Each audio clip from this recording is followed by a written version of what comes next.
The Warriors desperately needed this. They've been criticized for having terrible drafts the past couple years. Not this past one. They hit on both their picks, and you can even say they had the best draft class of any team in the NBA. The results showed, and we're going to break it down on this episode of Warriors Digest. Trayce Jackson-Davis, Brandin Podziemski. We're going to talk about them both. You're going to hear them talk about their season and what they need to do to improve for season 2. Welcome to Warriors Digest. I'm Randy Silver. Before we get into it, please smash that subscribe button. We want you all to stay updated. We have videos going out daily on all the rumors, draft updates, trades, and more. Let's get into the video. Brandin Podziemski, Trayce Jackson-Davis. Not Bob Myers' draft picks. He left before the draft started. Mike Dunleavy Jr. First, let's take a look at the draft picks that we've had in the past. He hit on Draymond Green. That was a steal in the second round, Hall of Famer. Looney's been great. Barnes could have been a Hall of Famer with us, but he left, and he's on the rival Kings now. Then a couple years where it really didn't do much. Jordan Poole helped us win the championship, no longer there. Wiseman would have been the really big pickup, number 2 after the injuries. That did not pan out, as we know. And then finally, Jonathan Kuminga, Moses Moody, big parts this year, looking to have a big step next year in their 4th year. And then Santos, Rollins, and Baldwin Jr. haven't done much. Thank you, Myers, for all you did. Just got to say, helped orchestrate the 4 championships, was able to re-sign Steph, Clay, and Dre to their contracts, able to bring in KD, did a lot. Drafting, if there was a weakness, potentially that's where it would be. And Mike Dunleavy hit it out of the park with his first 2 picks as a GM. Brandin Podziemski at the number 19 pick in the first round, and Trayce Jackson-Davis, number 57 pick in the second round. Both were not rated high coming out of college, and he found those diamonds in the rough, and they performed. Give him credit where the credit's due. They're projected to make the NBA All-Rookie second team. Brandon's really fighting for a first. Trayce Jackson will probably be second because he didn't play much until the second half of the season. So let's start with Brandin.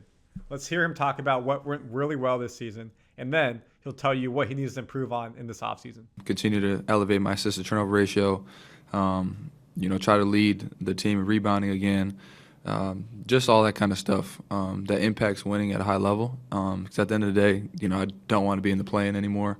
I had my little taste of it, and it was terrible. So just getting that top 6 seed every year is something I look forward to. I agree with what Brandon said. He's a really smart, intelligent individual, learning from CP3, the point guard, and learning from Steph Curry. He's top 10 among rookies in points, rebounds, assists, steals, three-point percentage, and plus minus. The turnover to assist ratio, that will get better as he gets more comfortable in the league. But also, he led the Warriors in rebounds as a point guard, shooting guard, whatever you want to call him, in that guard position. And he's not over 6'5", 6'4". Crazy to think about. This shows his hustle, his effort, his grind. And that's what the Warriors needed. And that's why he earned a starting spot. Kurt talked about him and Trayce Jackson were not supposed to be starters on this team. They were supposed to maybe be contributors a bit. Definitely Pod.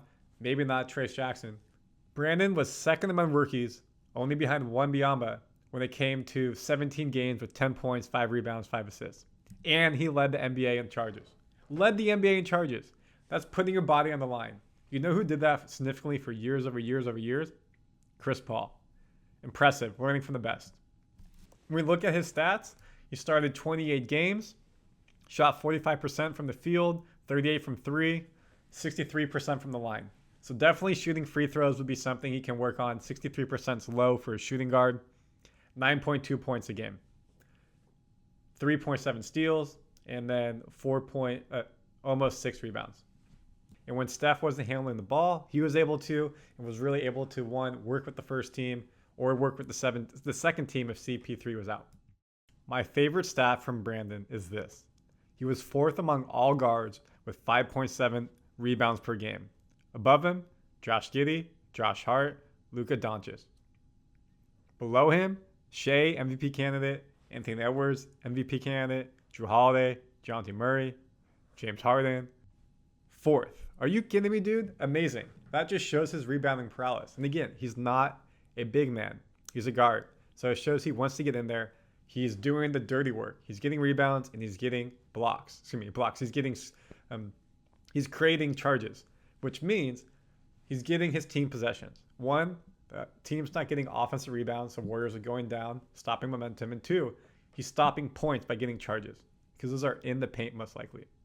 So that takes you to Trayce Jackson-Davis. He was top 10 among rookies in field goal percentage, rebounds, blocks, and double-doubles. This graphic was from a couple of games before the end. 13 starts, 12 points, 8 rebounds, 2 blocks, 68% shooting. So let's listen to Trayce Jackson talk about how his season went and what he needs to work on in the offseason. When we actually talked, Coach mentioned Sabonis' name, and I think just the force that he plays with, and he feels like with the dribble handoffs and stuff of that nature, and he might attempt 1-3 a game, but that's not necessarily who he is as a player. But it's definitely something that I want to expand on. The free throws, I go in practice and knock them down, so I have to translate that over as well. And so I think the free throws and then being able to catch and shoot three, I think that's something that I also need to expand on. Once again, very knowledgeable, and I agree with what he said. If he can develop some type of shooting game, this will help the Warriors so much. It will draw the big men out of the paint, making it easier for he could do a fake shot and drive. He's that athletic to do it. 2, there will be cutters coming from the wings if he gets it around the top of the key, and they'll be able to he'll be able to do a pass, bounce pass, get it in there, drop it over the top. Easy dunk, easy layup with the big man out. But also, if he can do what Giannis did, maybe develop a slight three, he brought up Sabonis there, just give them a threat where they don't have to sag down, then you really become a triple threat. He's a great pick and roller, so if he can be able to pick and pop, kind of like Draymond has done, you for Steph, especially at the top of the key, above the three-point line, you set the pick, he'll drop it off to you, and then you just pop right there versus having to drive. And once you can do that, then they have to step up on you, and you can drive in the paint, and it'll make it easier when you fake it, or you're going to make them second guess. So very aware of him to say that. Trayce's final stats of the season: played in 68 games, started 16. Again, most of those were in the back half of the season.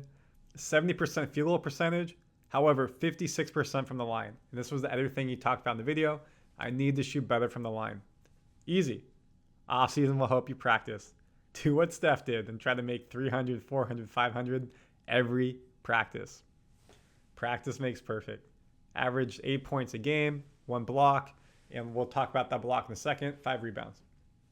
He's only 24 years old, so he's still got some years to build out. I mean, we see NBA players all the time.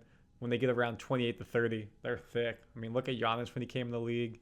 Look at Steph when he came in the league. He's bigger than he was. Yes, he was. Look back how small he was. You see players get bigger. When they get in the NBA program, he'll have a full offseason NBA program. Probably won't play Summer League because he was a starter this season. And he'll come back significantly better. He's got that work ethic. He's got that pedigree. His dad's a former player as well. He'll be grinding. When I talked about that block, he was top 21 in the league in blocks per game at 1.1 average. Technically, he was tied with a couple people. Other people were tied above him at different. So he was like top 15, I guess you could say. However, it just shows as a rookie, and again, he wasn't playing as much at the beginning of the season. He wasn't a starter to average 1 block a game.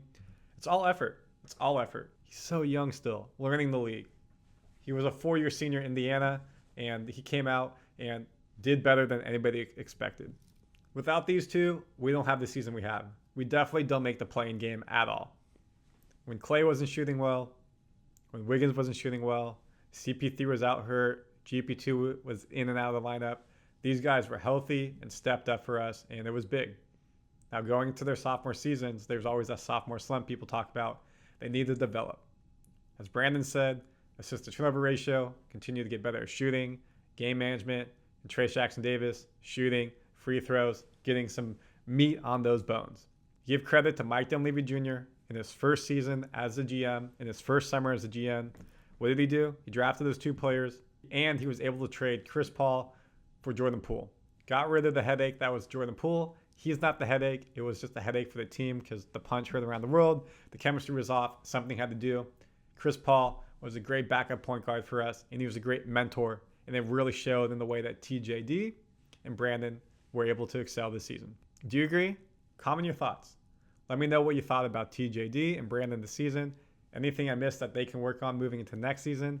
In addition, the draft is coming up, so you're going to want to smash that subscribe button because we're going to have draft analysis and break down the players that they pick, who they could pick, everything like that. and continue with the rumor mill and reviewing the season. Until next one.